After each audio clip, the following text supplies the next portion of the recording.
News TV Telugu. ముఖ్యమంత్రి రేవంత్ రెడ్డి ప్రస్తుతం ఢిల్లీ పర్యటనలో ఉన్నారు. తన పర్యటనలో భాగంగా నేడు ప్రధానమంత్రి నరేంద్ర మోదీతో సమావేశం కానున్నారు. కొందరు కేంద్ర మంత్రులను కలుసుకోనున్నారు. ఈ సందర్భంగా కొన్ని కీలక ప్రతిపాదనలు వారి దృష్టికి తీసుకెళ్లనున్నారు. మెట్రో విస్తరణ, శంషాబాద్ ఎయిర్పోర్ట్ ప్రాజెక్టు నిధుల మంజూరు, బీసీ రిజర్వేషన్లు ఇలా పలు విషయాల గురించి ప్రస్తావించనున్నారు.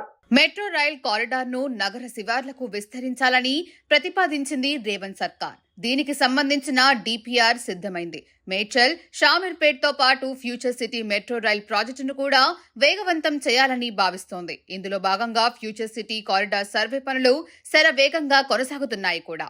శంషాబాద్ ఎయిర్పోర్ట్ నుంచి ఫ్యూచర్ సిటీ వరకు ఈ ప్రాజెక్టు అందుబాటులోకి రానుంది. HMDA, TGIIC, Hyderabad metro rail limited సంయుక్తంగా సర్వే చేపట్టాయి. రావిర్యాల నుండి స్కిల్ యూనివర్సిటీ వరకు దాదాపు 22 కిలోమీటర్ల మేర ఇది నిర్మాణం కానుంది.